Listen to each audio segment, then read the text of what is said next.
I just remember this. It's one of those memories that isn't exactly terrifying enough to remember, but it's eerie enough to stay in your mind for a good while. I'd say I was about 13 years old when this happened. At the time, I lived in a small town, and this girl a few years younger than me had gone missing. It had been a big deal. They found her dead, and well, she had apparently been tortured before her death. It was a huge deal. Obviously, it made parents paranoid about who they let be around their children. So, back to my experience. My mom took me to a Burger King. It was close to her apartment, and we went there days she was too tired from working to cook. She went to get the food, and I sat at a booth, playing with a paper for my straw, and this man came in and came up to me. It was like he came into the building and looked around until he spotted me, then came over to where I was sitting. The guy, I don't think that he was homeless. Maybe he was. He had this odd smell to him, and his clothes were ripped and dirty. He kept his hands stuffed in his jeans pockets, and kept moving them around and swaying back and forth while standing and looking down at me, and he kept smiling, and it was so creepy. I just sort of smiled at him and said, "Hi," and hoped he'd go away, and figured out he couldn't do anything because it was a small building full of employees, and my mom was just a few feet away. No, my mom didn't notice this guy yet. He started talking to me. I remember that, and he had that kind of voice that makes you feel gross. He just fucking stared at me, and was talking about the girl who went missing and was found dead. It wasn't like a casual topic. He had this glint in his eyes, that it was exciting to him, what had happened, and exciting for him to be talking about it to a young girl. He started on about how he heard what had happened to the girl was all about sex, which when you're very young, and some creepy man who hasn't bathed in probably weeks is saying things about sex to you, and the way he said sex was so intense, it was just freaky. Like the whole situation is fucked, and I was creeped out. And this guy was standing very close to me, like blocking my side of the booth. It was like he knew that if he didn't stand nearly pressed to my side, that I would get up and leave this charming conversation. Thankfully, before he could tell me any more about sex, or at this point, asked me if I had sex before, which is where he was starting to go with, my mom noticed him and came over asking him what the hell he wanted and why he was talking to me. He got wide-eyed, jumped away, and left. A few employees ran after him to see who he was, what he looked like, because they were caught between wanting to call the cops and making sure to never let him in the building again. I remember being shaken up really badly. My mom was freaked out. She had plans on buying me mace and all sorts of things after that incident. The thing is that after that, I was paranoid I'd run into him again. Small town, that shit happens. Like a few times, I swore I saw him riding a bike when I'd be in the car with my mom, and another time, I think I saw him in a shop we were in. Of course I was young, he was gross, and I was paranoid, so I doubt I did really see him. This story is from a little over 10 years ago, so I was either 9 or 10. If you read my post, "If someone tries to kidnap you, shout fire," then you know that my dad would take us in his 18-wheeler across the eastern US. Mostly so he didn't have to unload the truck, because he was a lazy asshole. Anyway, I went with him one summer, and we stopped at a Burger King to eat. I forget where it was, but it was either in Kentucky or Virginia, or West Virginia. I nearly got hit in the parking lot by some douche, which was bad enough, but the real creepy shit went down once we got inside. I ordered a kid's meal with a Dr. Pepper. The cashier was this weird redneck looking dude. I remember taking a sip out of my drink a little after sitting down, and it tasting weird. But I had a mouthful of food at the time, so I didn't pay much attention to it. Now, usually, I would chug anything caffeinated and or carbonated, but for some reason, something told me not to this time. After I finished eating, I took another sip. It was definitely not Dr. Pepper. I told my dad it didn't taste like it. He tasted it, replied it's not, and then he went and yelled at the creepy looking redneck cashier. The manager ended up firing him on the spot. I later learned in my teenage years that the flavor was that of a very cheap beer.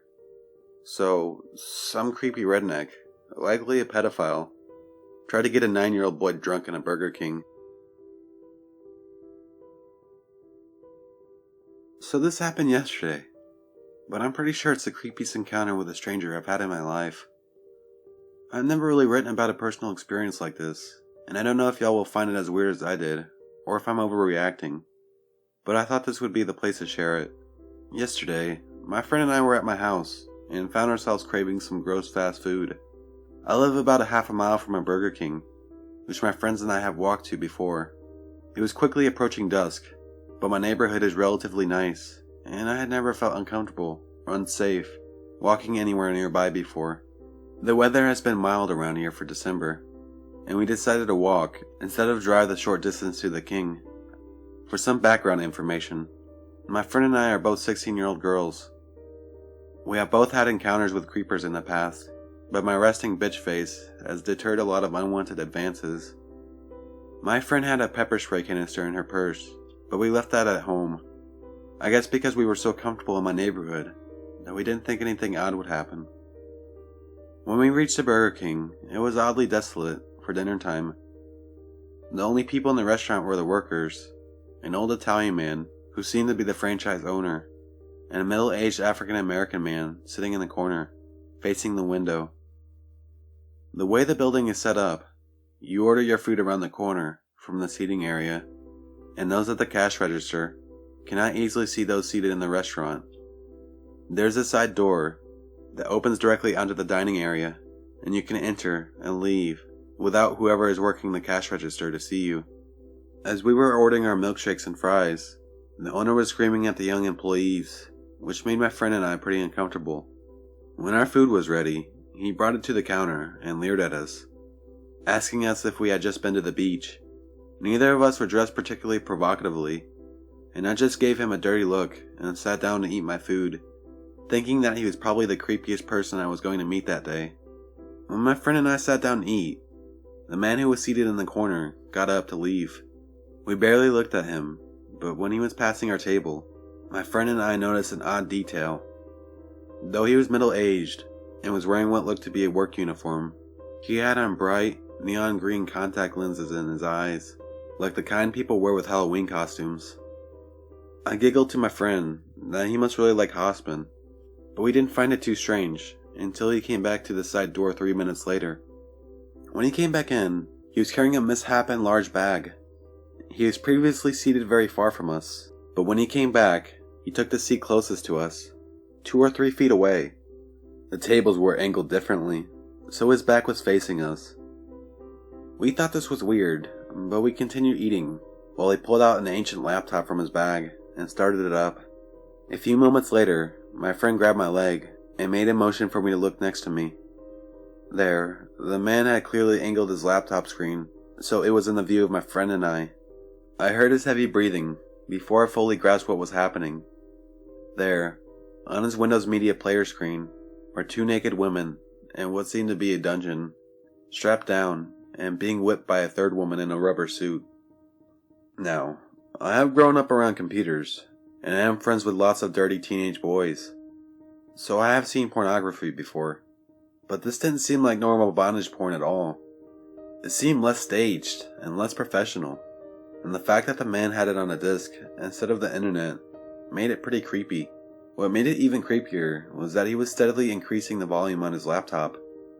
By the time my friend and I fully grasped what was happening and got up to leave, it was on full volume and still angled towards us, while the women's screams of pain echoed through the dingy restaurant. Of course, while this was happening, the manager was still yelling at his employees, and they were definitely unaware of what was going on. My friend and I didn't stop to tell them what was happening, and we booked it out of there, running across a busy intersection. I looked back to see the man getting up and walking out of the Burger King into what can only be described as a stereotypical black creeper van.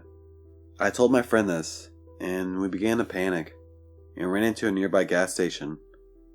The van drove into a parking lot and sat there. We hid inside for almost a half an hour, and the employees probably thought we were shoplifting, but we were too scared to make the walk home with this weirdo on the loose. Eventually, the van drove off, and we peeked outside to make sure the coast was clear. By this time, it was completely dark. I called my best friend and asked him to come pick us up, but he was across town. My friend and I just stayed on the phone with him as we began the trek back to my house, which, though short, when paranoid, seemed endless. When we got home, we speculated on the man's intentions and thanked our lucky stars that he didn't grab us on our walk back. I wasn't able to sleep well last night. I just saw his blank green eyes and his creepy black van in my dreams. It really sucks not feeling safe in your own neighborhood. I think it was probably exciting for him to scare young girls, and I think maybe this was his form of exhilaration. If anything like this has ever happened to any of you, I would like to hear about it. Or if you know if it's a thing in the creeper community, to force people to watch your weird porn in public. I'm just really confused by this whole experience. My friend's dad called the non-emergency police line today about this, and if anyone is interested, I can let you know what they said when I find out.